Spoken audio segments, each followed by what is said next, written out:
Hi guys, tonight we are stepping onto the deck of a medieval sailing vessel. Nothing sleek or cinematic, no polished wood or heroic music in the background.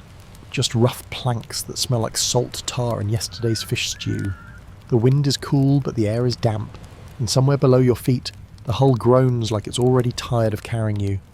You're here to learn how people slept out here, across open oceans and uncertain horizons.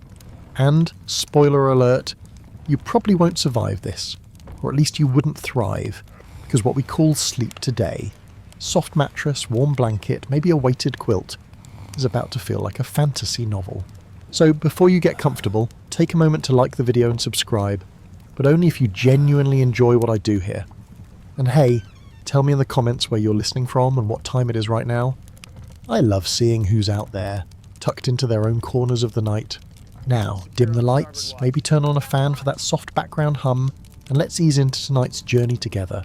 You stand on the deck, squinting out at an endless grey horizon. The ship feels smaller than you expected, more like a floating wooden hallway than some grand vessel of adventure.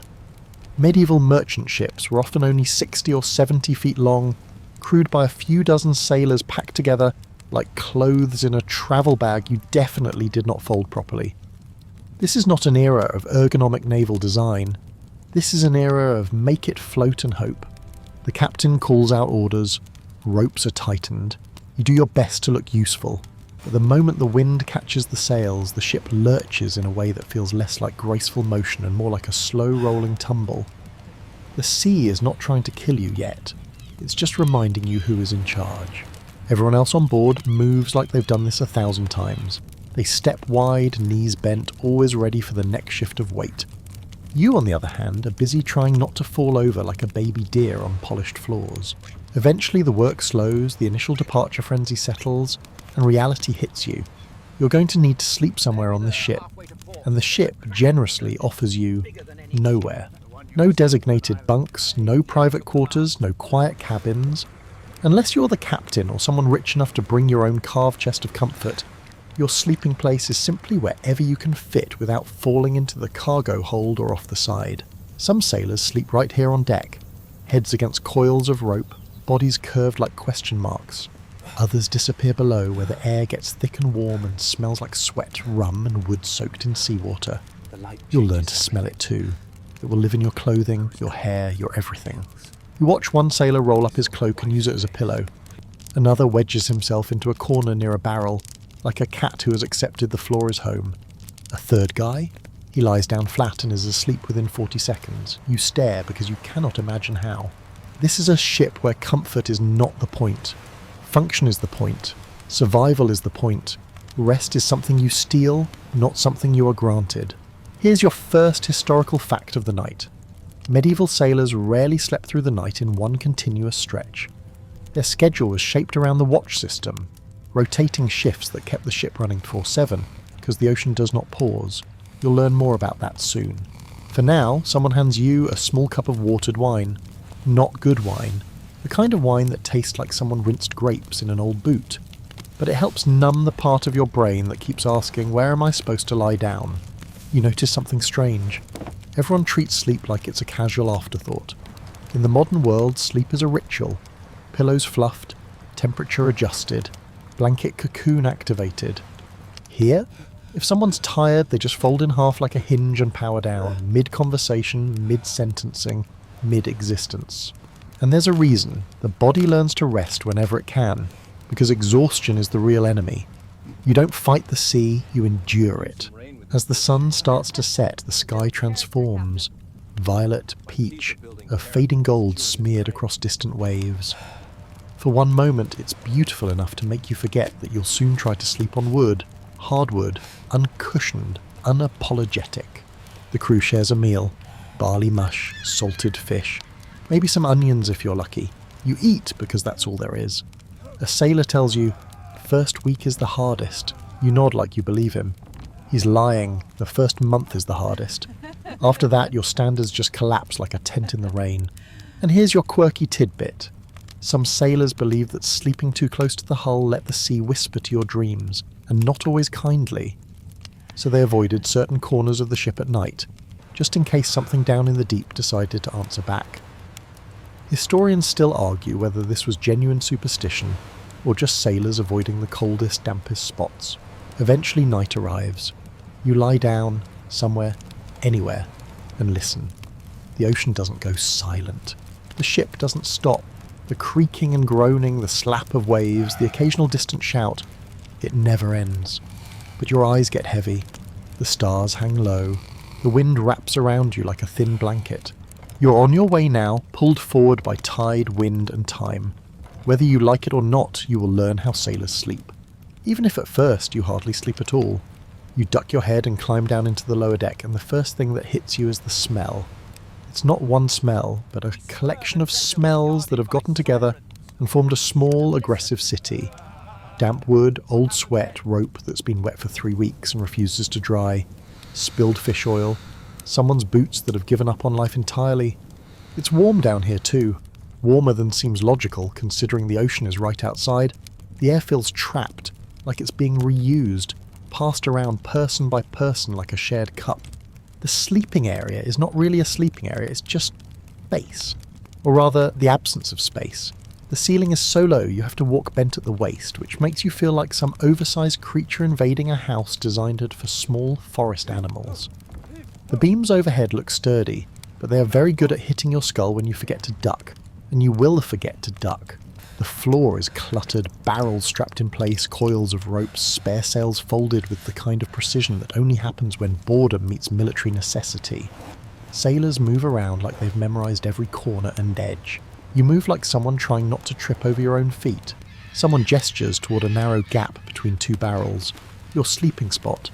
It's barely wide enough for your body. If you breathe too deeply, your ribs will meet wood. You lower yourself down, trying not to wedge your elbow into a knot of rope or a rusted nail. There's no mattress, no cushioning, just board, rough and uneven. You are learning your first true lesson. There is no privacy on a medieval ship. Everyone sleeps right next to everyone else. Knees hitting backs, feet in someone's direction, maybe someone's beard brushing your shoulder in the dark. And because the ship never stops moving, everyone also rolls together, like a nest of sleepy otters that definitely do not want to be otters. A sailor beside you yawns and stretches out like this is the most normal setup in the world. His boots dangle off the edge of your personal 3 square foot universe. Someone else is already snoring. The sound is less gentle wheeze and more rusty saw cutting through a tree trunk at midnight. You lie there, staring up at the underside of the deck, close enough to touch it, and you start to understand something. Space was different then, not valued in the same way. People were simply used to being near one another. Families slept together, inns were shared. Life didn't promise personal bubbles with emotional boundaries and ergonomic pillows. Still, your back is already protesting. Hardwood is unforgiving, you shift. The wood does not shift back. Here's our historical fact for this section. Many medieval ships didn't have dedicated crew quarters at all. Sailors slept wherever cargo didn't go. On long voyages, the valuable goods, grain, wool, wine, spices, got the protected space. You, the human, were technically just another piece of cargo. A wave hits the hull. The ship tilts. Everyone slides an inch to the left like a synchronized performance no one rehearsed. Someone mutters a half-asleep complaint. Someone else rolls right into your arm. You now know this man more intimately than several people you're actually close to in your real life. And here's your quirky tidbit of the evening. Some sailors actually preferred to sleep directly on top of sacks of grain. Not because it was softer, it wasn't, but because rats also preferred grain, and if you were on the grain, the rats wouldn't run across your face. You have to respect the logic, even if you do not love the image. Down here, night and day become tricky concepts. The only light comes from small oil lamps mounted carefully to avoid setting the entire ship on fire. A real danger, by the way. Fire on a wooden boat in the middle of the ocean. That is the kind of problem that ruins everyone's plans, so the light is dim, flickering, and warm. Shadows move across faces. You hear breathing. The ocean thumps against the hull like a slow heartbeat. Historians still debate exactly how much time the sailors spent below deck. Some argue that most sleep happened up top in the open air, because ventilation was better and humidity didn't turn everything into a sponge. Others point out that during storms, rain, or cold nights, everyone was forced down here whether they liked it or not. The truth is probably somewhere in between. Sleep happened wherever conditions were least terrible that night. The ship shifts again. You feel yourself slide, you clench your shoulder against a barrel to brace. Everyone is in physical contact with something at every moment, the ship, the cargo, each other. Nothing is still, nothing is private, nothing belongs to just you. A quiet moment settles. You can hear the wood groaning, the hush of waves, the rope fibres adjusting, the slow breathing around you. The ship feels alive, not in a poetic sense, but in a literal one. It moves, it flexes, it complains. And somehow, as strange as it is, you start to feel the rhythm. The sway becomes predictable, the creaks become familiar. You shift your cloak under your head. The board is hard, but your eyelids are heavier than your comfort standards. You let your muscles release one by one, like you're handing your body over to the sea. For the first time tonight, you begin to drift, not into deep sleep, not yet, but into that soft, hazy half space where the world fades and you stop caring about the rats or the boards or the smells or the fact that a sailor's foot is definitely somewhere near your shoulder. You're learning, not to be comfortable, but to endure, because that is how medieval sailors slept, not well, not deeply, not peacefully, but enough. You wake up to the sound of rope slapping wood and someone shouting something you can't quite translate, but it's definitely urgent. Your back feels like it has been replaced with a row of badly carved wooden spoons. You sit up, bones protesting, hair sticking to your forehead. The ship sways and you sway with it, though you're not doing this on purpose. Your body is starting to memorize the movement, even while your mind is still uncertain about every life choice that brought you here. Today you learn about sleeping arrangements, medieval edition. Specifically, the great debate of, do we sleep in a wooden box of pain or do we attempt something slightly more creative? Some sailors, especially those influenced by Mediterranean or later Portuguese and Spanish practices, use slings or hammock-like nets. Not quite the easy, breezy tropical hammock with soft fabric and sunlight filtering through palm leaves. No. Picture instead a strip of coarse canvas or netting, tied between beams so tightly that it digs into whatever part of you dares to settle on it. Like sleeping in a grocery bag that decided to take revenge. But here's the miracle, it moves with the ship. You watch a veteran sailor climb into one. He hooks his feet first, then his hands, twisting his body like someone entering a cocoon. He swings once, twice, settles, and then goes still. The hammock rocks with the sea, not against it. His breathing evens. Within seconds he's asleep. Fully, deeply, peacefully. You stare in betrayal at the wooden plank that you slept on. Meanwhile, across the ship, another man lies flat on the deck, arms folded like he's preparing for his own funeral, and is also asleep. Because apparently experience is the only mattress these people have. This is where you learn your historical fact. By the later Middle Ages and into the Age of Exploration, many sailors in Mediterranean and Iberian navies began adopting canvas hammocks because they prevented rolling around the deck and reduced injury during storms. They also kept sailors off damp boards, where moisture could seep into bones and joints like an unwanted houseguest who never leaves. But on many earlier or northern European ships, the idea of hammocks was still considered strange or unnecessary. Planks were fine, hard wood builds character, or spinal misalignment, but who's keeping track? You test one of the slings yourself, you grip the rope beam overhead, plant a knee into the canvas, and immediately regret everything. The fabric digs under your weight like it's personally offended. You try again, awkwardly twisting your body in a motion that could generously be described as seal trying to climb rock. Eventually, you get in. You feel unstable, vulnerable, suspended over people's heads like a poorly thought out chandelier. You shift. The canvas shifts back. The hammock starts rocking. Not gentle rocking, haunted house rocking, like the ship is telling you, trust me. You do not trust it. But the thing is, your spine isn't screaming, your shoulder blades aren't pinned against wood, and as the ship rolls, the hammock rolls with it, instead of tossing your body like a misplaced potato. For a moment you feel almost comfortable. Almost. Then a sailor below you yawns and rolls over, and you suddenly become hyper-aware that if you fall, you will fall onto a human face, and no one wants their day to start with someone else landing on their head. You swing your legs out and drop back to the deck, relieved and disappointed at the same time. Comfort on this ship is always temporary, always conditional, always a negotiation. Now here's your quirky tidbit. Some sailors who did use hammocks refused to sleep in them when the ship was docked. claiming that sleeping in something not attached to the earth confused their dreams and loosened the soul from the body, so they'd sleep on the ground when ashore, just to remind their spirit where it belonged. Sailors are dramatic in case that wasn't already obvious. Meanwhile, the hard plank sleepers argue that hammocks are for people who are soft. Not physically, emotionally. To them, enduring the boards is a kind of badge of honour. Like, yes, I have slept on literal lumber for 20 years and my spine is shaped like a staircase, but that just means I'm built for the sea. Historians still argue whether the earliest widespread hammock use came directly from Mediterranean naval practice, or whether later sailors borrowed the idea from indigenous Caribbean peoples whose hammocks were far more elegant and far more comfortable. It's one of those debates where everyone has an opinion, and everyone cites a different piece of evidence like they're all trying to win a very slow, salt-scented academic duel. But regardless of origin, the idea spread because, quite simply, it worked. You watch as another sailor unrolls a hammock, ties it, and because the ship is currently calm, he invites you to try again. He holds the hammock steady as you climb in. It's easier this time. Your muscles know what to expect, your weight settles, the sea moves, the hammock moves with it, and your eyes, surprisingly, begin to blur at the edges.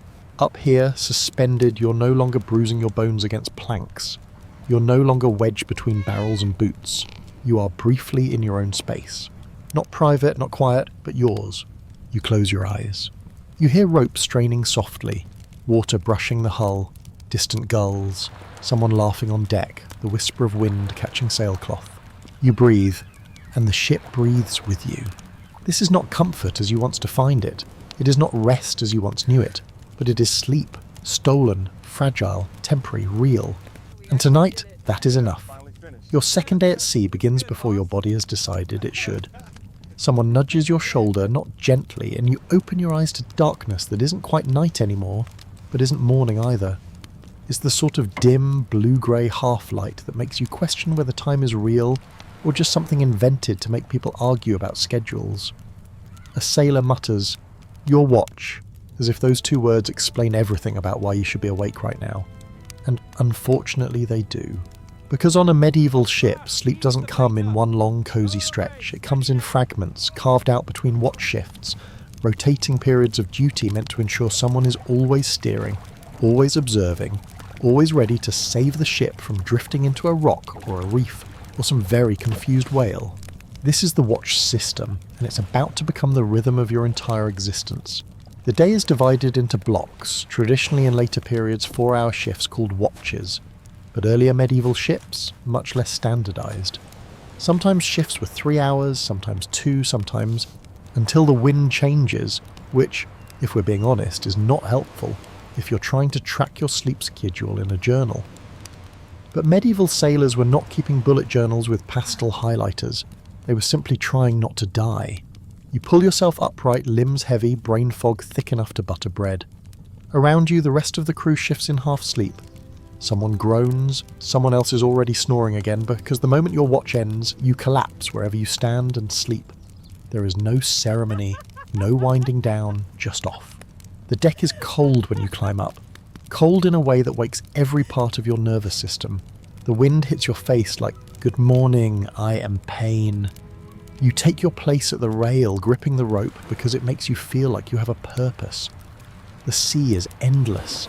The stars are enormous. The world is salvaged except for the waves and the occasional murmur of men who are also fighting sleep like it's an enemy soldier. You notice quickly, no one complains, everyone is tired, everyone accepts it. This is simply how life works here. The sea does not care that you want 8 consecutive hours of rest. The sea has never heard of REM cycles. The sea is not on your side. It is the setting, the challenge, the teacher. Your body tries to adjust. It fails. You nod off, standing up at one point, and only avoid pitching face first into the dark water, because someone elbows you in the ribs with the tenderness of a thrown brick. A sailor next to you chuckles, "First week you'll hate it. Second week you'll hallucinate a little. Third week you won't know you're tired anymore. That's how you know you've become one of us." This is meant to be reassuring. You cannot tell if it is. Here's your historical fact for this section. By the late medieval period, many European fleets used a watch schedule known as the 2-dog watch system, dividing the afternoon into 2 shorter shifts so that no sailor was stuck with the same sleep pattern every day. This rotated exhaustion evenly across the crew, truly the sharing economy before the sharing economy. But even with scheduled watches, there is no guarantee you'll actually sleep during your off shift. Maybe the sea is rough, maybe the deck is soaked, maybe someone is playing dice loudly and you would like to throw those dice into the sea. Maybe the cook dropped salted fish again and the entire ship smells like pickled despair. Maybe your hammock is currently occupied by someone who got there 2 minutes before you and refuses to make eye contact. Sleep becomes something you hunt for. You snatch it in pockets, short pockets, 10 minutes here, 15 minutes there, enough to reset the body, just enough to keep going. Sailors call it making do. You call it I am slowly dying. And yet, something strange begins to happen. Your brain starts accepting incomplete sleep. You find dreams slipping in even when your eyes are only closed for a moment. You fall asleep mid-sentence once and wake up with someone laughing gently, as if this is adorable and not mildly concerning. Now for your quirky tidbit. Some sailors believe that if you whistled on watch, you would summon wind, which sounds useful, unless the wind you summon is a storm that throws the ship into chaos. Being caught whistling could get you glared at like you were trying to personally assassinate the boat. Meanwhile, singing was fine, humming was fine, just not whistling. Sailors have rules, not all of them make sense, but all of them are enforced. The ship rocks harder. You widen your stance instinctively. Your feet grip the deck like it's an old dance partner. Your body is learning in ways your mind hasn't caught up to yet. Some historians still argue whether medieval sailors ever tried to maintain anything resembling a modern circadian rhythm, or whether life at sea simply erased such patterns entirely, replacing them with something more primal: sleep when you can, move when you must, endure always. The consensus? The ocean rewrites your idea of a day. Your watch ends when the bell is rung, though sometimes the bell is actually a man with a particularly loud voice. You shuffle below deck again. Your body feels made of rope and sand and the memory of softness. You find your plank or your hammock and collapse into it. No one speaks. No one needs to. Sleep claims you like gravity. Not gentle, not soothing, just certain. You fall, and the ship catches you. You sway with the waves. You hear the hull breathing. You feel the closeness of the men sleeping beside you, within inches, within shared warmth, within the strange solidarity of exhaustion. And somehow you sleep. Not deeply, not dreamlessly, but enough to rise again when they wake you. Because out here, that is survival. You don't exactly wake up so much as you surface, like something rising slowly from deep underwater. Your eyes open to the same dim amber lamp glow as always. The air is thick. Your body is stiff. There is a faint taste of salt on your lips, not the romantic kind of salt, but the kind that suggests the ocean has personally decided to colonize your mouth. You climb back up to the deck, one hand trailing along the beam overhead so you don't fall when the ship lurches, which it does generously because the sea is a dramatic creature and does not believe in walking quietly through life. The moment you step outside, the motion hits you. Not violently, not immediately, just a slow rolling tilt under your feet, like the deck is breathing, like the ocean itself is nudging you. Yesterday, the same motion nearly knocked you over. Today, your knees bend automatically, your hips adjust, your feet widen as if you're beginning to learn a dance with an unpredictable partner. Because out here, the sea never stops moving, and that means you never stop moving either. At first, you assume sleep will simply happen once you get used to this constant swaying. But here's the truth. The sea affects how you sleep, even when you don't realize it. Your inner ear is working overtime, constantly correcting your balance even while you lie still. It's like your body is doing a workout without your permission. Your muscles stay half engaged all night, even in moments of rest. That's why you wake up feeling like you wrestled a sea lion in your dreams, which, depending on your dreams, may be accurate. A sailor next to you laughs softly as he watches you steady yourself. "Give it time," he says. "Your bones will learn." This is said in the same tone someone might use to reassure a child learning to ice skate. Comforting, but with the subtle implication that you might wipe out at any moment. The ship tilts again, slow, deliberate, and you exhale.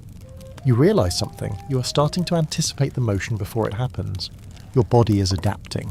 Not because it wants to, because it must. Here's your historical fact for this section. Medieval sailors experienced a physical adjustment period to sea motion often called getting your sea legs, during which the brain and body learn to stabilise themselves against constant movement. This process could take days or weeks. Some sailors never fully adapted and lived every voyage with a low-level dizziness that they simply accepted as part of the job. And then there's seasickness, which is not the comedic trope of someone leaning over the rail for 10 minutes and then recovering.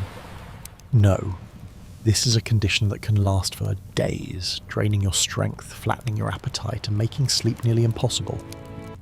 If you're unlucky enough to be struck with it early on, you spend your first nights not sleeping, but simply enduring. Some sailors swear by cures, ginger root, if you have access to expensive imports, pressing pressure points on the wrist, sucking on lemons, staring at the unmoving horizon, or the very confident advice, just get used to it. Someone once tries to tell you that if you sleep on your stomach and let your limbs dangle, the sea flows through you instead of against you. You do not test this, because you value feeling human. But amid all of this discomfort, something interesting begins to happen. Your body starts syncing with the ship's rhythm. You find your breath settling to match the waves. You rock when the ship rocks. You lean when it leans. Your sleep, fragmented, shallow, unpredictable, starts to follow the movement too. You fall asleep in motion. You wake in motion. Your dreams sway. And it's not just physical, it becomes psychological. The ocean becomes the background noise of your mind. Every creak of the hull, every shift of the rigging, every slam of water against wood becomes familiar, expected, almost comforting in a rugged, I have accepted my fate kind of way. Here's your quirky tidbit. Some medieval sailors believed that the sea had moods, and that sleep was only restful if the ocean approved of you that night. If the waves rocked too sharply or the timbers groaned too loudly, sailors whispered that the sea was turning over in her sleep, and disturbing her was bad luck. So they would lie very, very still, as if trying not to wake a giant, unpredictable roommate. Historians still argue whether this belief was genuine superstition or simply poetic complaining, but you can almost understand it. When something moves beneath you constantly, endlessly, without asking, it feels alive. No one says this aloud, but everyone feels it. Sleep on a medieval ship is never complete surrender. You never fully give yourself to dreams. You hover somewhere between consciousness and the deep. Your body stays half alert, listening for danger even when your eyes are closed. And when you do dream, your dreams take the shape of movement. Endless corridors, rolling hills, waves that blend into clouds, falling without ever hitting the ground. You begin to sleep in rhythm rather than duration. Short rests, quick collapses, stolen moments. Sometimes you lie in your hammock and feel as if the ship is rocking you like a child. Sometimes the rocking feels like being carried. Sometimes it feels like being warned. Tonight the water is calm. The sky is wide. Stars glitter like lanterns hanging from a dark ceiling. The moon paints a pale silver path across the sea. You sway gently. The hammock cradles you. The sea hums beneath you like breath. And for the first time you fall asleep without fear of the motion, just surrendering to it, letting the world move, letting yourself move with it, not in control, but not fighting either. Your sea legs have begun to grow. The first thing you notice once your body finally accepts the rhythm of the waves is that the noise never stops. The ship is alive with sound, constant, layered, unavoidable. Even when everyone around you is asleep, the ship itself is wide awake, humming, groaning, shifting like some massive wooden creature that refuses to be quiet. You lie there in your hammock or on your plank, depending on how lucky you were tonight, and listen. There's the deep, slow creaking of the hull. Wood rubbing against wood, beams bending under strain, ropes pulling tight, then relaxing, then tightening again as the waves play with the ship like a cat plays with string. There's the slosh of seawater, not gentle but heavy, like someone dragging thick fabric across stone. The ocean bumps and presses and drags at the ship, trying to claim it inch by inch, reminding you that the sea isn't just scenery, it's a force. Then there are the footsteps, always footsteps. Even at night someone is awake, someone is on watch, someone is adjusting a rope, or pacing for warmth, or simply unable to sleep because their thoughts are too loud in their head. The deck is never still. Your mind wants to drift, but the soundscape pulls you back up every few seconds, like a hand on your shoulder shaking you before you slip into the depths of sleep. And then, of course, there are the people. Someone snores, loudly, confidently, with the unself-conscious boldness of a bear in winter. Another man talks in his sleep, muttering half-formed sentences, as if negotiating with dreams. Someone grinds their teeth. Someone else breathes heavily. Someone has nightmares and wakes with a gasp, clutching for a rope or a wall before realizing where they are. Even silence is loud here. You turn your head to the side, bumping lightly into the shoulder of someone sleeping only inches away. Privacy is a memory now, not a reality. You share breath, body heat, sound. You're packed together like pages in a book, each life touching the next whether it wants to or not. You try closing your eyes again. This time you focus on the rhythm, the creak, the sway, the breath, the water, the low, distant hum of the sea against the hull. Slowly your thoughts begin to stretch out, like they're unravelling into thread. Your muscles loosen. The sound stops being noise and becomes environment. The ship isn't just a vehicle, it's the lullaby. But you can only stay in that softness for a moment, because the night never stays quiet for long. A sudden bang overhead, someone dropping something heavy, a curse, boots thudding, the faint rhythmic squeak of the tiller shifting. A wave slams the hull hard enough to jolt your teeth. You lurch awake again. This is the part no one warns you about. Your sleep becomes shallow, not by choice but by necessity. Your brain adapts to wake quickly when the ship needs you. Survival turns into instinct. Here's your mainstream historical fact for this section. Medieval sailors developed a form of light, easily interrupted sleep because emergencies aboard ship could happen at any hour. A sudden change in wind direction, a storm rising, a torn sail, a shifting cargo load, any of these could require every hand on deck immediately. The sea did not schedule danger, so sailors learned not to sleep too deep. You sleep like an animal, not a modern human, ready to move, ready to react. And yet, there are moments when the noise becomes oddly comforting. The creaks are familiar, the slosh is expected. The footsteps remind you that you are not alone. The ocean is big, yes, terrifyingly so.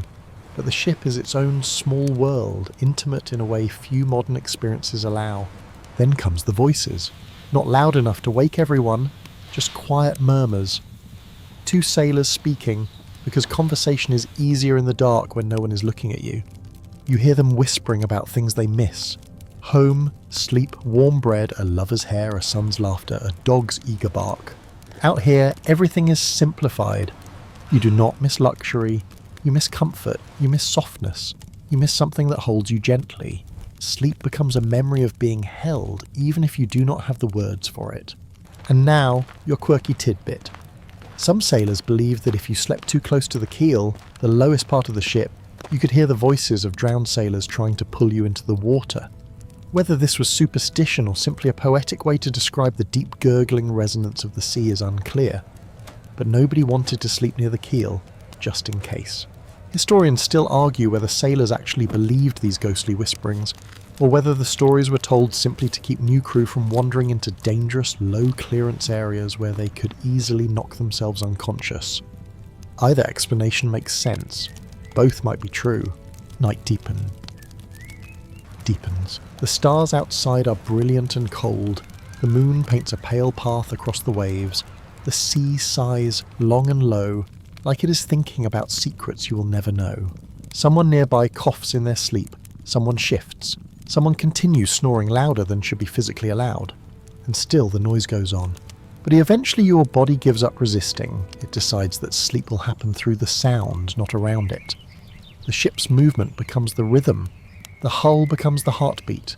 The ocean becomes the breath. You drift in and out, half dreaming, half listening, half living in a place between worlds, awake enough to respond, and bond, asleep enough to recover. Out here, sleep is not escape. Sleep is surrender. Not full surrender, just enough. You let go, not completely, just enough to stay human. You learn very quickly that the sea doesn't ask your permission to interrupt anything, least of all sleep. Just when your body begins adjusting to the rhythm and noise and closeness, the weather decides it is time to assert dominance. And the weather, out here, has the personality of a cat that loves knocking valuable objects off shelves just to watch the chaos. The moment the wind shifts, the entire ship feels it. The sails snap like drums, the ropes strain and hum. The hull lists hard to one side and then rolls back like it's reconsidering its life choices.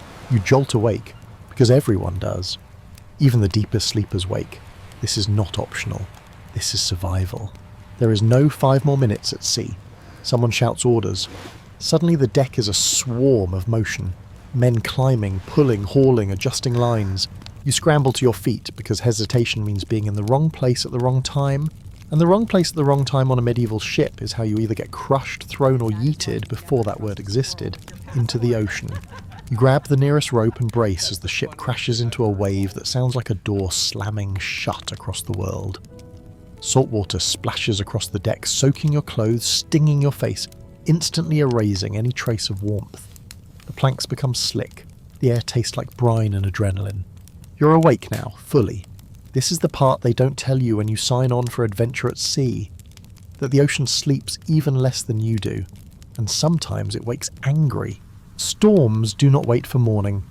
They do not respect the fact that you are having a dream. They do not care that your entire body is begging for rest. They arrive when they want. They leave when they want. And while they're here, you do not sleep. You're lucky if you breathe. Your job during weather is simple. Keep the ship afloat. That means hauling sails down before the wind rips them. It means tightening ropes before they snap and turn into whips that could break bones. It means bracing your feet wide, leaning with the tilt, and praying you do not lose your grip or your footing or your nerve. The sea throws spray into your eyes like a personal insult. Your cloak becomes heavy, dragging down your shoulders until your muscles feel carved out with rough knives. Someone beside you is laughing. Not because anything is funny, but because sometimes the only response to fear is the absurdity of laughing at it. Then, just as suddenly as it began, the worst of the wind passes. The ship steadies, not calm, but steady enough that death doesn't feel like the next likely activity on the schedule. Everyone is soaked, everyone is shivering, everyone is exhausted, and everyone looks for sleep, no matter when the storm struck, including you. You stumble below deck, clothes dripping, boots squelching, hair plastered to your forehead. The space down here smells now not just of sweat and wood and human closeness, but of seawater, wet rope, and the metallic tang of adrenaline. Someone is already asleep, still wearing all their clothing, arms wrapped around themselves like a child clutching a blanket. Another sailor collapses face first against a barrel and passes out instantly. The human body can do incredible things when the alternative is death. You lie on your plank, or in your hammock if it's blessedly empty, and you feel your muscles shaking with leftover fear. Sleep should come easily now. It doesn't. The ship is still moving. The storm left the sea stirred up, restless, rolling hard. Sleep becomes trying to rest while lying on a living creature's back. Here's your historical fact.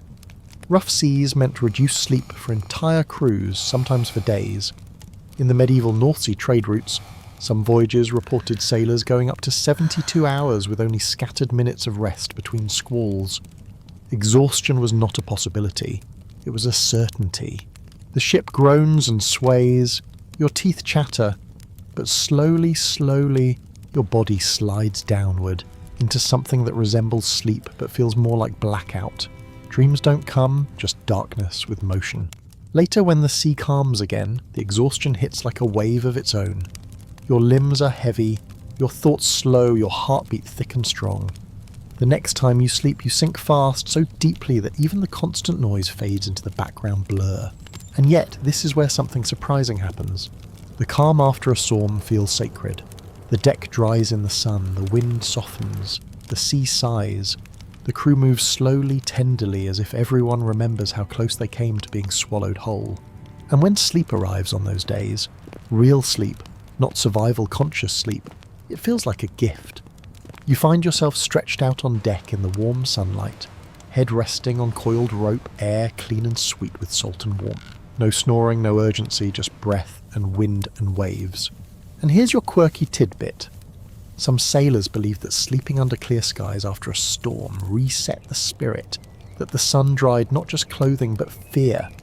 One captain even insisted his crew lay out on deck to nap after weather, claiming the sky needed to see their faces to know they had survived.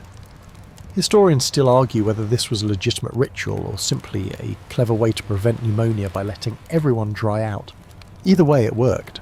In those quiet hours, eyes closed, warm wood beneath you and the sea finally at peace, you feel something unexpected. Not just relief, but belonging. The sea tested you, you endured, and now it lets you rest. Not long, not deeply, not perfectly, but enough always just enough. There comes a point in your voyage when you realise that below deck is not always the best place to sleep. The heat, the closeness, the rattling noise, the smell of unwashed humanity mixed with fish and damp rope. It becomes too much for the mind to bear. And so, like many sailors before you, you eventually drift upward. Not for duty, not for fresh air, but to sleep on the open deck. The first time you try it, it's not intentional. You climb up during a break between watch shifts, meaning to stretch your legs and gulp down something that resembles clean air, and you just sit down. The deck is warm under you, sun-soaked from the day. The boards hold the memory of heat like a stone near a fire. Your muscles sigh. Your eyes soften. Before you know it, your head has found a coil of rope, and your body is letting go. You sleep. Not deeply, no, not yet, but easily, instinctively, as if your bones recognise something your mind has not caught up to. Because up here, though the ship is still moving, the air moves too. It flows. It refreshes. It smells like salt and sky instead of sweat and trapped breath. Your lungs open wider. Your shoulders loosen. Your heart feels less boxed in.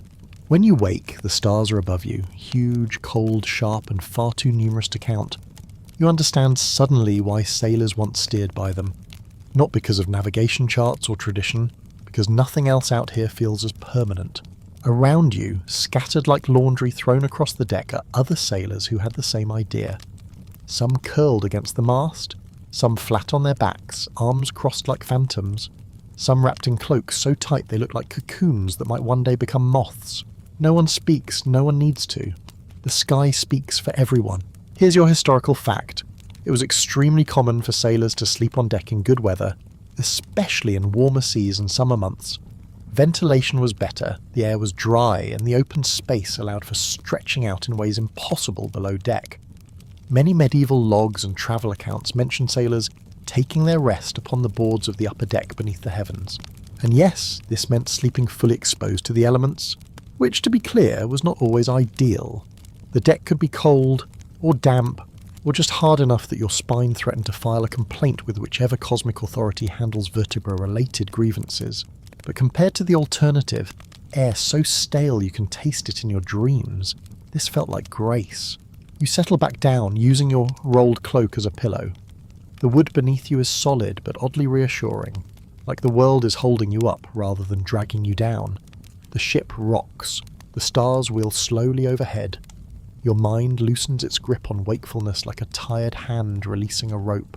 This kind of sleep feels cleaner, simpler, not comfortable exactly, but spacious. And it comes with company. Out here on nights like this, sailors talk, not loudly, not performatively, but softly. The man lying to your left begins recounting a memory, not to you specifically, but to everyone and no one. A marketplace back home, a river he used to swim in as a child, the smell of baking bread in the morning. His voice is quiet, full of the kind of warmth that does not need to be explained. Someone else murmurs agreement, someone else lies silently listening. Out here under the open sky, men remember they are human. Not cargo, not tools, not what bodies to haul rope. Humans who once lived lives where sleep meant comfort rather than survival. The conversation fades as drowsiness spreads through the group like ink dissolving into clear water. One by one, the sailors fall silent. Breathing evens out. The deck becomes a field of quiet sleep.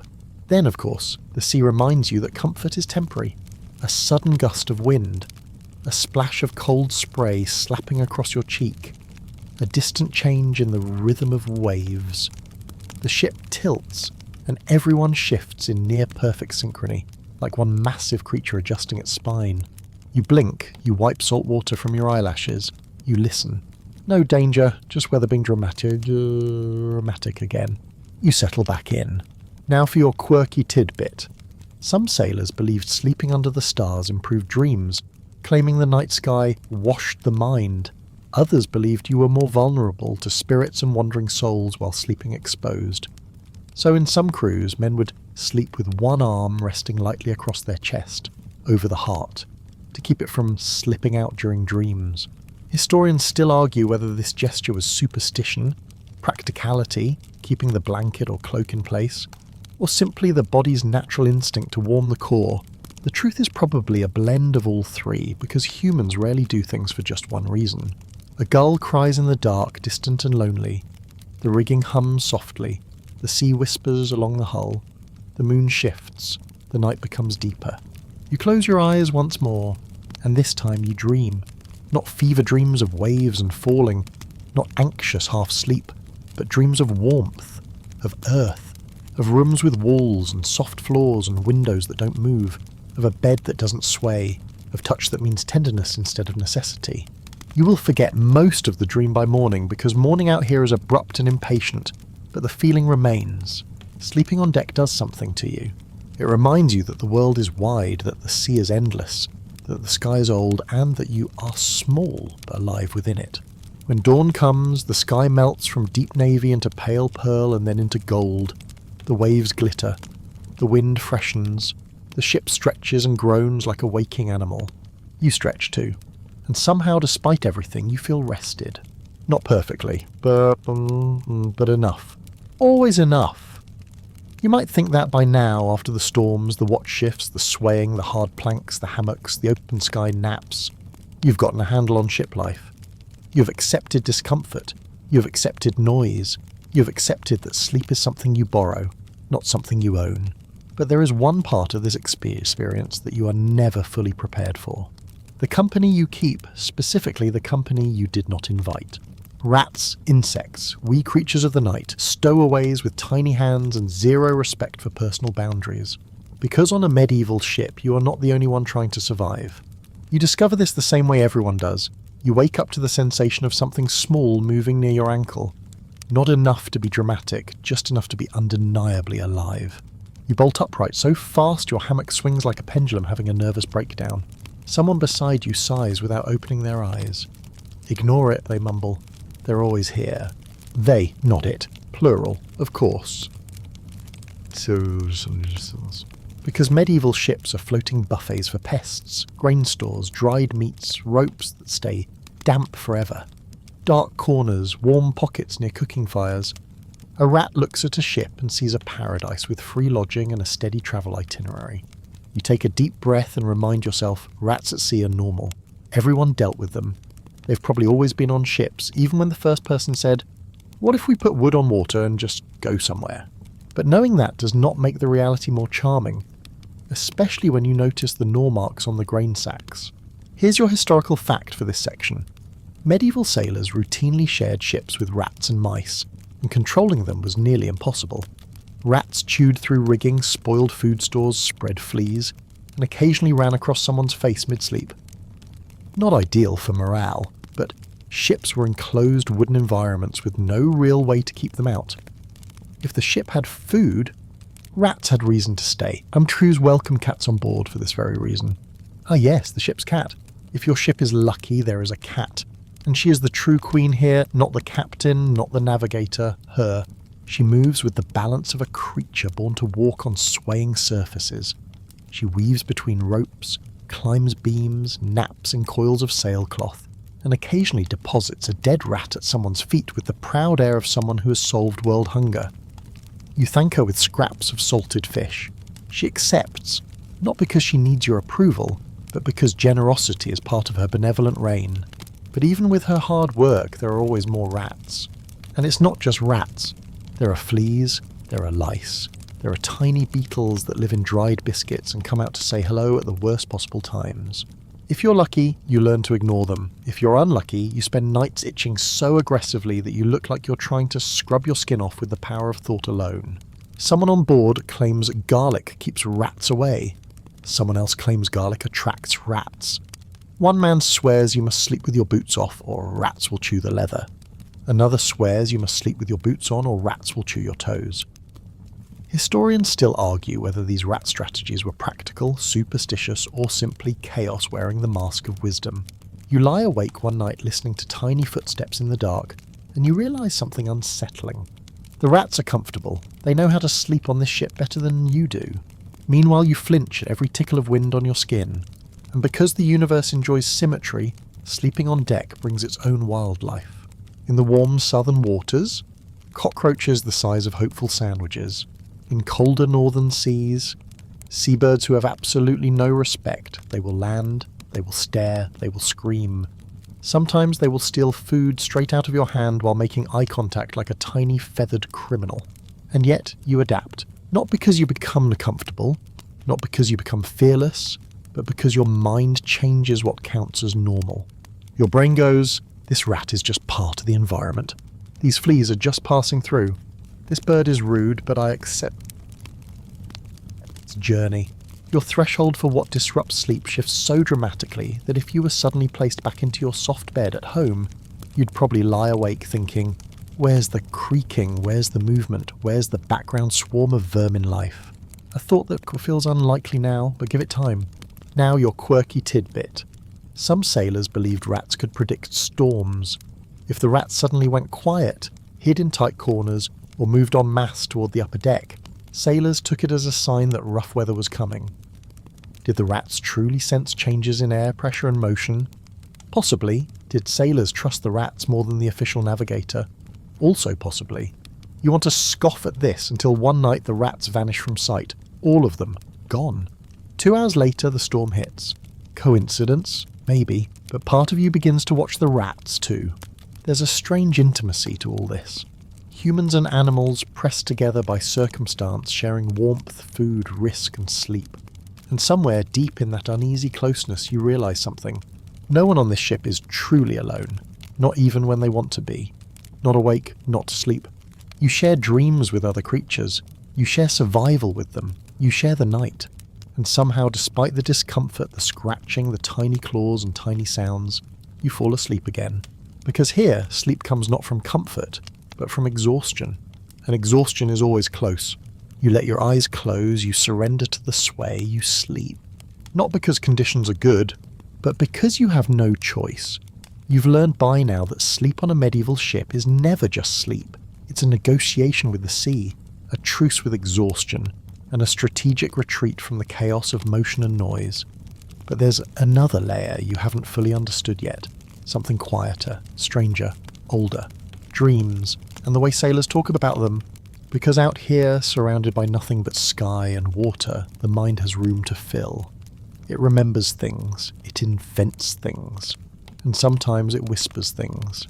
You wake one night, not from noise, not from motion, not even from discomfort, but from a dream so vivid you're certain it was real. You were walking on land, green land, a field. You remember the feeling of soil under your bare feet, soft and unmoving, solid, safe. You remember birds calling in trees, not seabirds, land birds. The kind that don't scream like they're owed emotional reparations. For one beautiful aching second, you believe it's true. Then the ship tilts, and your body rolls against rope, wood, and another equally unconscious sailor. You're still here. The sailors around you have dreams too, dreams that feel like messages, not just random bits of brain static. Out here, dreams are omens, warnings, reminders. Something to be listened to, something to be feared. When morning comes, you hear 2 men discussing their dreams the way scholars debate philosophy. One saw a white gull perched on the mast in his sleep, and claims it means good winds are coming. Another dreamed of a wave swallowing the sun, and now fears a storm is inevitable. No one dismisses either of them. The ocean makes believers of everyone. Here's your historical fact for this section. Medieval sailors were deeply superstitious and saw dreams as meaningful signs, often tied to survival.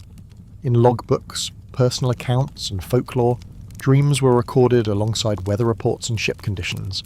A dream wasn't entertainment, it was intelligence. And yes, this led to some interesting cultural practices. For instance, nobody tells a nightmare out loud before sunrise. If you speak it while the sky is dark, you invite it aboard. But if you wait until morning, sharing it drives it away. So sometimes the first conversation of the day on board is a strange poetry. I dreamed of black water. It means death. No, it means change. Or hunger. Or land nearby. Or nothing, or everything. Historians still argue whether sailors genuinely believed these interpretations, or whether dreams simply gave men a shared way to talk about fear without admitting fear directly. Because no one out here says, I'm scared. Instead they say, my dream was heavy last night. And everyone understands. Sometimes the dreams are kind, Sometimes they are cruel, but always they are vivid. It makes sense in a way. Your brain has so little to work with in waking life. An endless horizon, an endless sea, repeated tasks, repeated sounds, that dreams sweep in to fill the mental hunger. They become colour, they become story, they become land when there is no land. Sleep becomes a journey inside because there is nowhere else to go. And then there are the sea superstitions whispered just before sleep. No whistling after sunset, it cools the wind. No speaking the name of certain storms, they listen. No telling jokes about going overboard, it tempts fate. And always, always, no mocking the sea hears. One evening, after a calm stretch of weather, you find yourself on the deck just after dusk. The sky glows deep violet, the sun sinking like an ember into the waves. A few sailors gather in a loose circle, quiet, not singing, not working. One of them begins telling a story, not loudly, but in the hushed tone people use when the dark is watching. He speaks of a sailor who fell overboard in his sleep, and how the crew heard him calling for 3 nights afterward, across calm waters, though there was no body to be found. Some say it was the sea echoing the memory of his voice. Some say it was his ghost. Some say the sea keeps the voices of those it takes. No one laughs, no one questions the story. They just listen. You realise that sleep on a medieval ship is never neutral. It is always connected to fear, hope, memory, omen, and myth. There is no separation between the practical world and the mystical one, not here. Now your quirky tidbit. Some ships kept a specially carved dreamwood charm, usually a piece of driftwood tied near the sleeping area to catch bad dreams and hold them. Think of it as a medieval nautical dream catcher, except instead of feathers and beads, it was rope knots and bits of shell. Sailors swore that if the charm cracked during the voyage, the sea had tried to enter someone's mind too deeply. Did it work? No one knows, but no one dared sail without one. The world narrows when you're at sea, the horizon becomes your ceiling, your thoughts become your landscape, and dreams become the closest thing to land you have. Some nights sleep feels peaceful, like rocking inside a cradle. Some nights it feels like sinking into the dark beneath the hull. Some nights it feels like someone or something is watching from the deep. But every night when your eyes close, you do not just sleep. You travel. You travel to memory. You travel to hope. You travel to fear. You travel to the world inside because the one outside never changes. And when morning comes, you open your eyes to the same sky, the same sea, the same creaking wood. But something inside you has shifted, softened, deepened. You know now that sleep at sea is not just survival. It is storytelling. It is how the mind protects the soul. It is how you stay human. Even here, especially here. You wake one morning, or what you think is morning, to the distinct sensation of someone's knee pressed into your ribs. Not aggressively, not intentionally, just occupying space that was previously your space and now is not. You shift, groaning softly, but there's nowhere to move. To your left, a sailor is curled on his side, arms slung over his head like he's shielding himself from sunlight that doesn't reach this low deck. To your right, another man's foot is tucked under your hip, using your body for warmth without even realizing it. This is the moment you understand. Privacy is not real here. Not an idea, not an expectation, not a right. You share air, you share warmth. You share smells, you share dreams. You share everything. When you first came aboard, you held on to this quiet, stubborn belief that you could carve out a small piece of space for yourself. A corner, a nook, a rope coil that would be yours. But ships don't allow that. The sea doesn't allow that.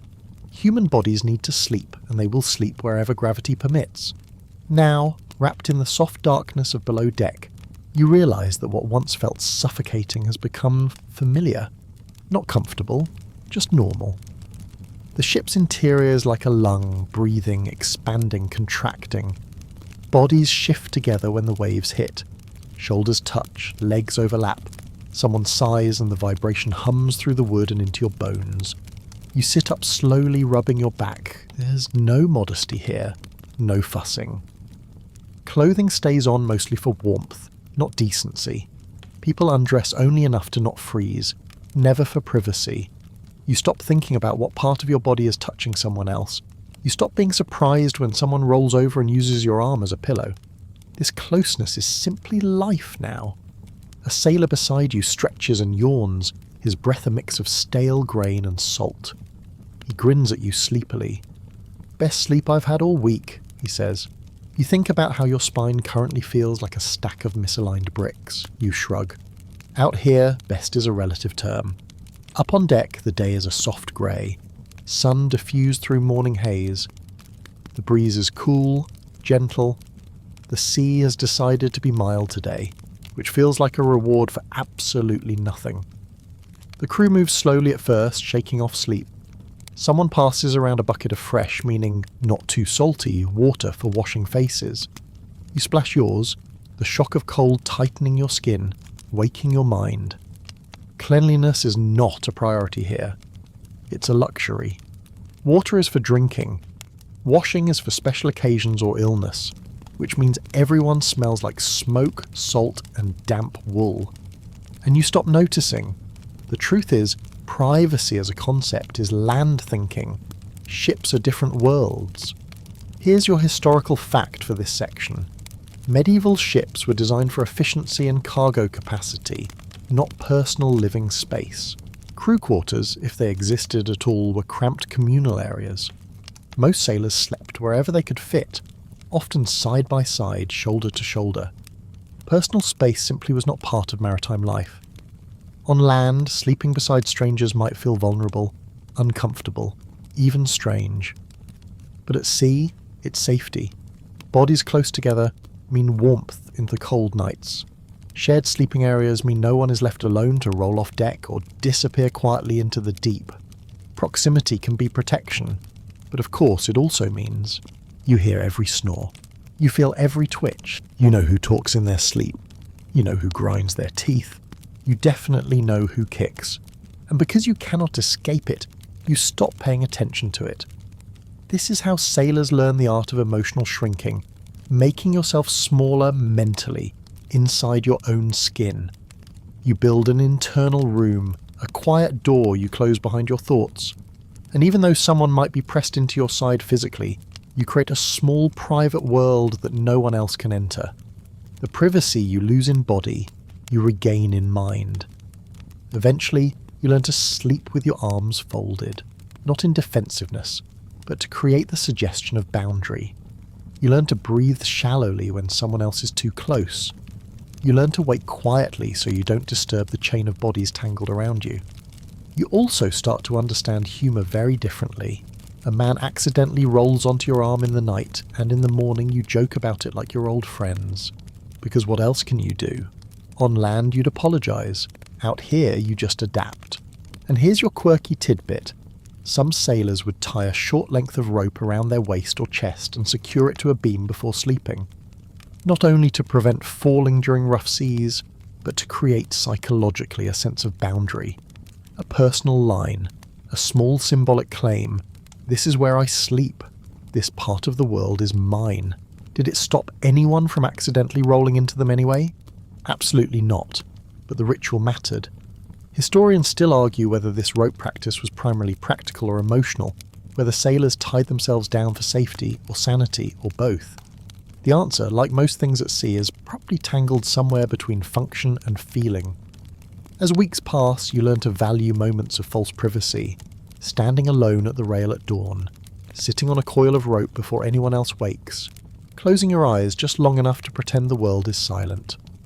You learn to store these moments inside you like coins, because when you return below deck tonight, you'll lie in the same narrow strip of wood or canvas, surrounded by bodies, swallowed by shared breath and shared exhaustion. And you'll sleep not because it's peaceful, but because your body has learned to sleep inside a crowd. And surprisingly yet gently, you do not feel alone, because on this ship, being alone would be far worse. You lie back down that night, pressed between the same two sailors as always. The hull creaks, someone shifts, someone sighs. The sea rocks you like a cradle carved from ancient wood. You close your eyes, not in solitude, but in shared existence, not private, but connected, not comfortable, but held. By now you've stopped asking where the beds are. You've stopped expecting straw pallets, or cots, or anything that could reasonably be described as soft. Sleep on this ship is an improvised art form. crafted from whatever happens to exist within arm's reach. And tonight you learn the final truth of that art.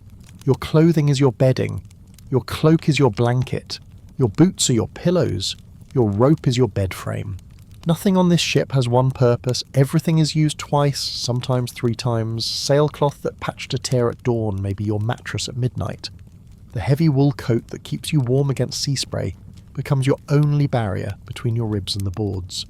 The same rope that hauls the sail becomes your cushion, or, depending on the knots, your spinal enemy. You begin the night by spreading your cloak across your chosen patch of deck. This cloak, once merely a garment, has now taken on mythic significance. It is your insulation, your shield, your substitute for every soft thing your body remembers. Its wool is scratchy in the way only medieval wool can be. Rough spun, stiff, embedded with the faint earthy smell of sheep and lanolin that nothing washes out. But it is yours. And when the wind is cold or the boards are damp or your bones ache from hauling rope, you're grateful for it in a way that surprises you. A sailor next to you uses his sea chest as a pillow. It is wooden, heavy, and absolutely unforgiving, but it keeps his head elevated and his skull away from the deck. He has learned to angle his cheek along the smoothest edge. You try it once and feel like you've just headbutted a church pew. He grins at your expression, like a man proud of having adapted to conditions you haven't yet endured long enough to normalise. Another sailor rolls up an extra length of sailcloth and creates something like a bolster, tucking it beneath his knees to stop his lower back from curving like a question mark. You take note. Your spine will thank you later. Here is your historical fact. Clothing, especially heavy cloaks and layered tunics, often doubled as bedding aboard medieval ships because proper bedding took up space and trapped moisture. Wet bedding was worse than no bedding at all. It bred rot, mildew, and sickness. So sleep came from layers of cloth, not mattresses. The sailor's clothing was the bedding system. You lie down, wrapping your cloak around your shoulders like a shell. The fabric holds the day's warmth for a moment. Then the night air creeps in. You tuck your hands inside, you curl your knees in. You become smaller, more contained, a compact package of tired humanity. The boards under you are familiar now. You can feel every ridge, every nailhead, every subtle shift as the hull flexes. But your body has toughened. The soreness of your first days has dulled into a deeper, quieter fatigue, one that settles into you like sediment. Someone nearby coughs. Someone else whispers a prayer. Someone else tucks a rope under their head for support, looping it twice to soften the shape. You realise you are watching a room full of men expertly constructing nests. Yes, nests. Sailors don't make beds, they build nests.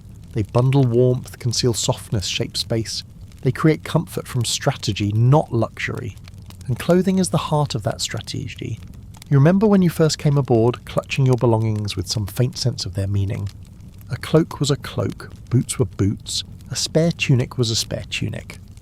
Now every item is a tool for survival. You fold your cloak differently.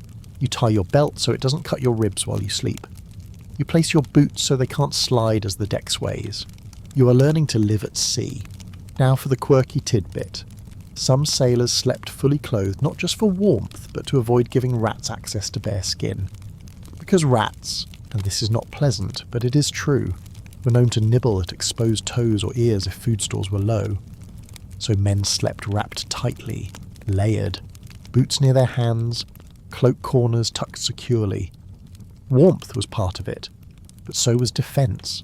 The ship rocks, the boards creak. The waves groan low and resonant as if whispering secrets along the hull. Your cloak muffles the sound just enough. The air cools. Someone near you shifts and their shoulder bumps yours. This closeness, once overwhelming, now feels as like shared resistance. The sea may take your comfort, your space, your sleep, but it doesn't get to take your humanity. Not while there are bodies breathing beside you in the dark. Historians still argue whether sailors grew emotionally close in this communal style of sleeping, or whether they simply learned to ignore one another out of necessity. The truth, you suspect, is both. Intimacy and distance coiled together like ropes in storage. You breathe in, salty, wooden, human, warm. You breathe out, weariness, quiet, letting go. Tonight you learn something subtle and profound. Comfort is not softness. Comfort is familiarity. The cloak against your cheek, the rope under your elbow, the deck that rises and falls like breath. The warmth of bodies nearby, the rhythm of the sea against the hull. These things, though crude, though rough, though far from ideal, become comforting because they are known, because they stay, because they aren't taken. You close your eyes, and your body, wrapped in wool and salt and exhaustion, finally yields. Sleep comes, not peacefully, not deeply, not perfectly, but steadily. Like tide, like wind, like waves. It comes because you earned it. It comes because you need it. It comes because there is no other choice, and you surrender. Wrapped not in blankets, but in the life you're living now. There comes a morning when your body wakes before your mind does. Not from noise, not from shift change, not from being kicked, rolled on or nudged awake by necessity, but because something heavy has settled behind your eyes. Something dull, something deep. You're exhausted, not just tired, bone tired, soul tired, salt tired, the kind of tired that sleep no longer fixes. You push yourself upright and immediately feel the stiffness. Your knees crack, your shoulders ache. Your hands are raw from rope work. Your back feels carved from driftwood. A slow throb moves through your joints like someone playing a drumbeat inside your bones. This is what long voyages do. Not suddenly, not dramatically, but gradually, quietly, insistently. Food is simple. Barley, dried peas, salted fish, maybe a weak ale or watered wine. It fills the stomach, but it does not replenish strength. The salt in the fish pulls water from your system. The ship's constant motion burns energy. The sleep, thin and fractured, never goes deep enough to repair. Your skin dries. Your lips crack. Your muscles ache like they've been wrung out and hung to dry. Even your dreams feel tired. Worn thin replays of land you can barely remember. It is here in this slow erosion that illness begins. Scurvy is the quiet predator. Not dramatic at first, just sore gums, slow-healing bruises, a fatigue that settles into your marrow. But it creeps, it multiplies. The body begs for fresh greens that don't exist out here. Some ships bring onions or garlic to slow the onset. Others simply hope the voyage is short enough that the disease does not bloom. You watch a sailor wince as he bites into a biscuit. His gums bleed. He wipes the blood away and says nothing.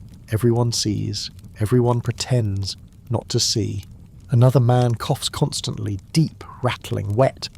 The kind of cough that sounds like something inside is trying to escape. The cold, the damp, the sleeplessness work together like conspirators.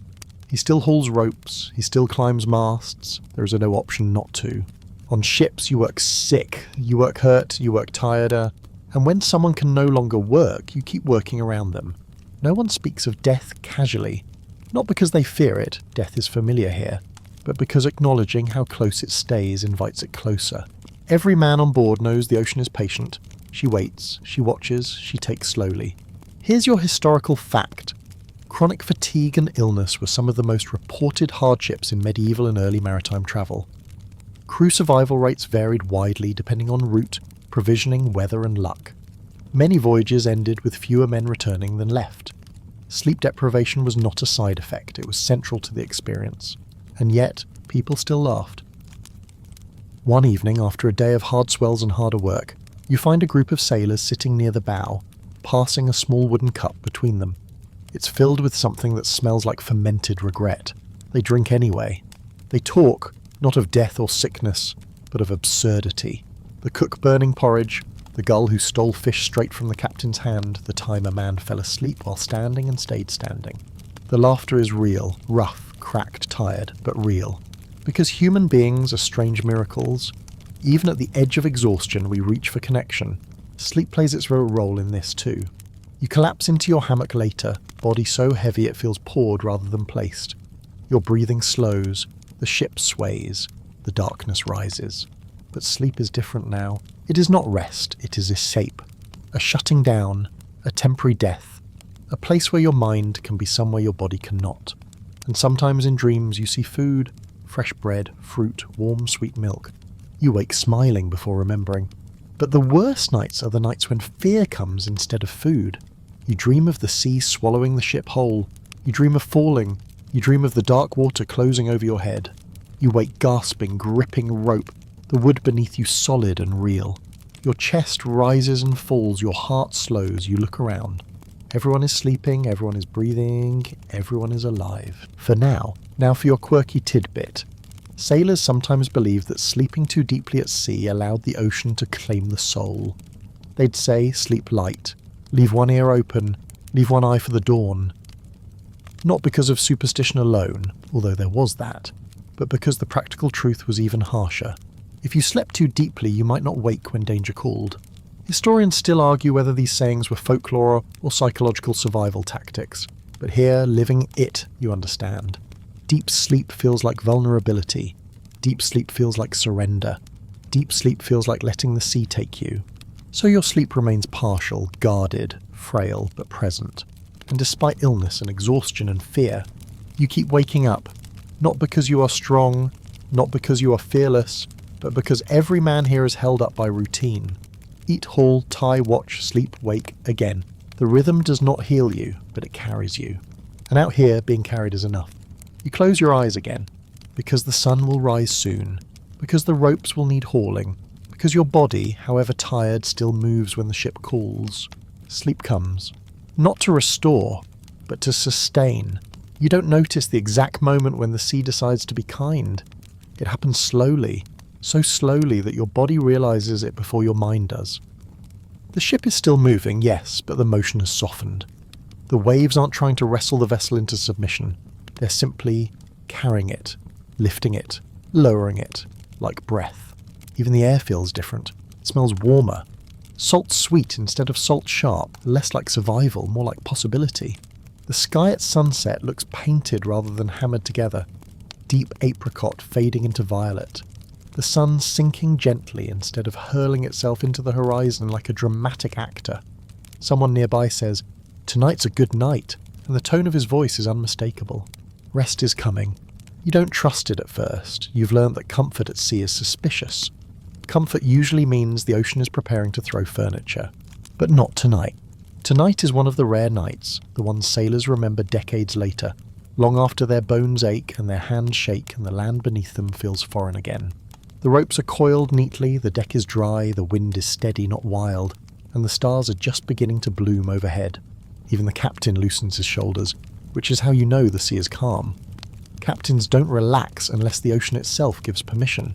Someone brings out a small drum made from stretched hide. Someone else hums. A third sailor taps the deck rhythmically with the heel of his hand, and suddenly you're surrounded by music. Not practice music, not beautiful music, but real music. Music made because the heart needs proof that it is still there. A man you've barely spoken to tells a joke, terrible, ridiculous, and everyone laughs anyway. Not because it's clever, but because laughter is a form of breathing when breathing hasn't been easy for a long time. Someone else pulls out a pipe, wooden, simple, nothing special, and plays something slow and unstructured. The melody wanders like memory. Voices join in, not singing lyrics, just making sound together. Low hums, soft tones, a single thread of human warmth stretched across the wide, indifferent ocean. You feel it spreading through the deck like heat. The ship is a home tonight. Here's your historical fact for this section. Sailors often sang or told stories during calm nights as a way to strengthen morale, maintain identity, and remind themselves they were more than labouring bodies. These small rituals of joy were considered essential, not luxury, but medicine for the spirit. The songs aren't about gods or kings or battles. They're about small things, a tavern, a dog, a warm bed, the taste of honey. A woman who laughs when she's tired. The things that mean home because they mean rest. Later the drum quiets. Voices taper, movements slow. The deck becomes a mosaic of people finding their comfortable spots. Coiled rope for a pillow, cloak for a blanket, shoulder pressed against shoulder for shared warmth.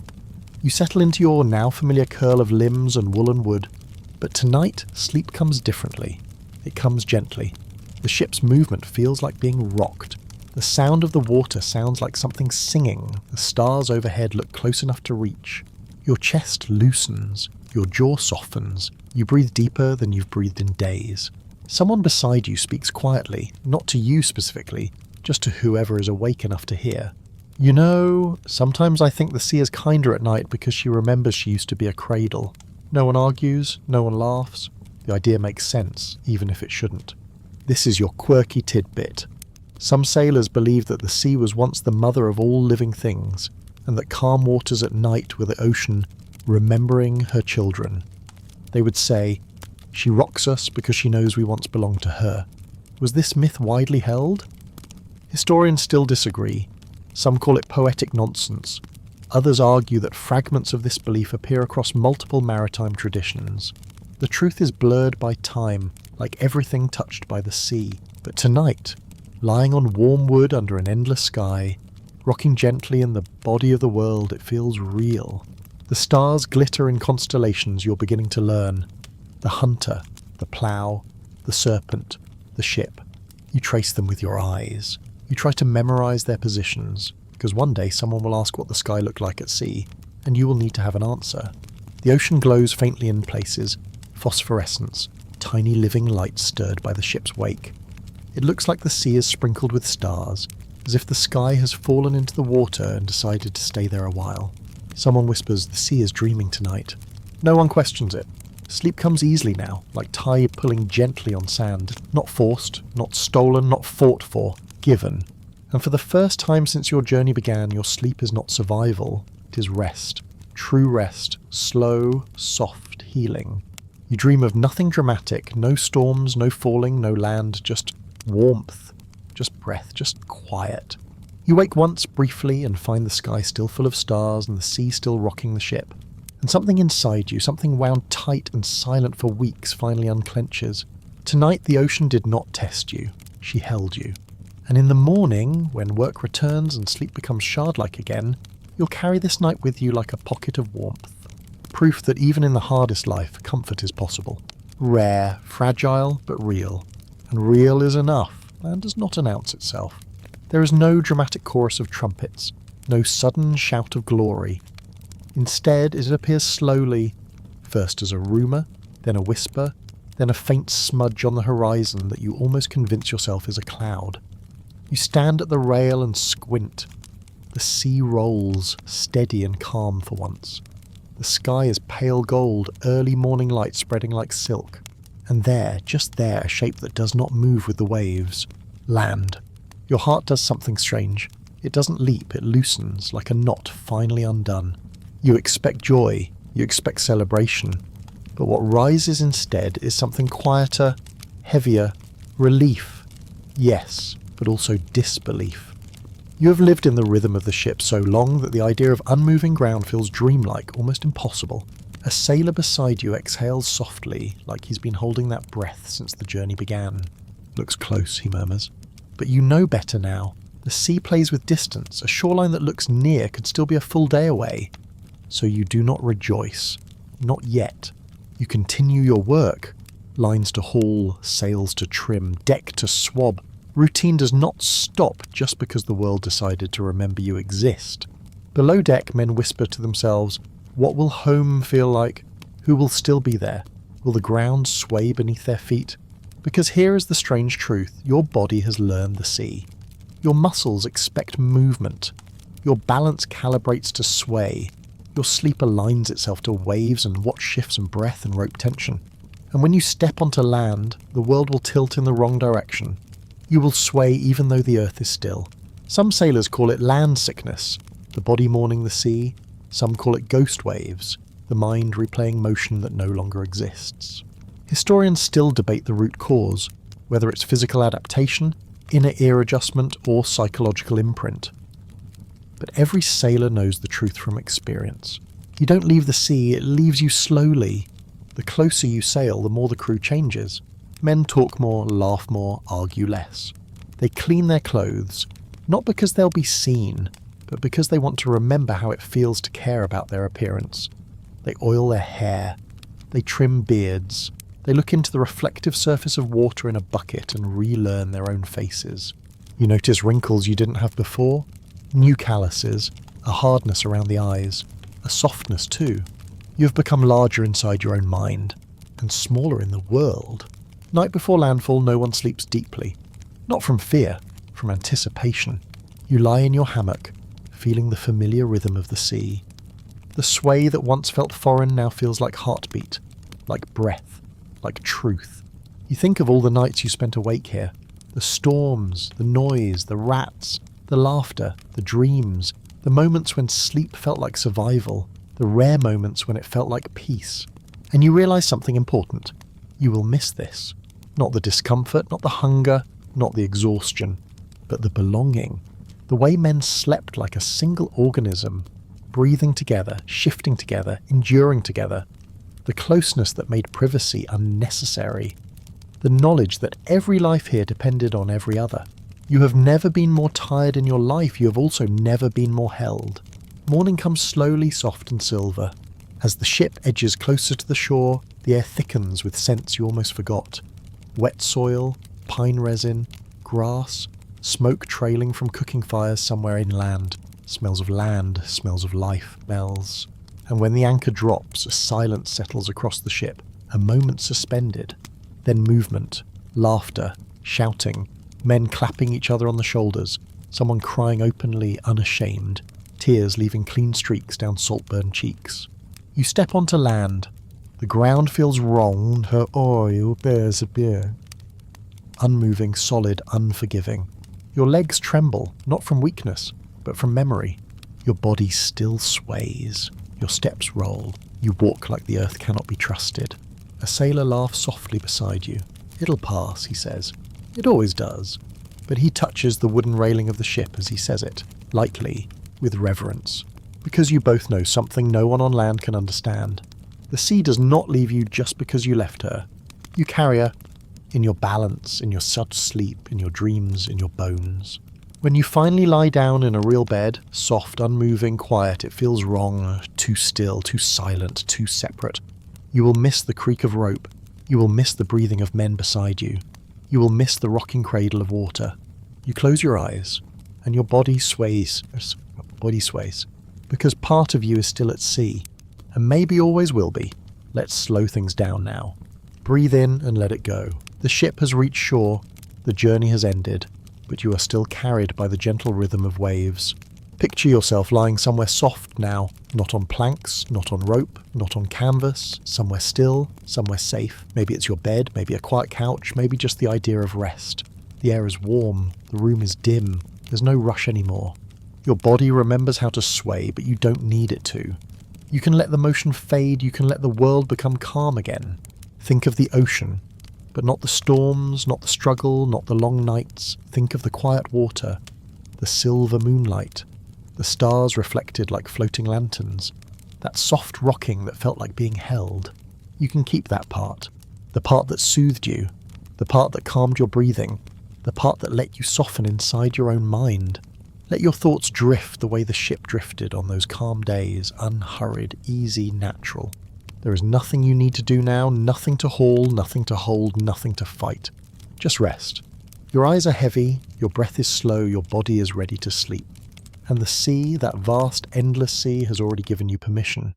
Good night, traveller, rest well, you made it home.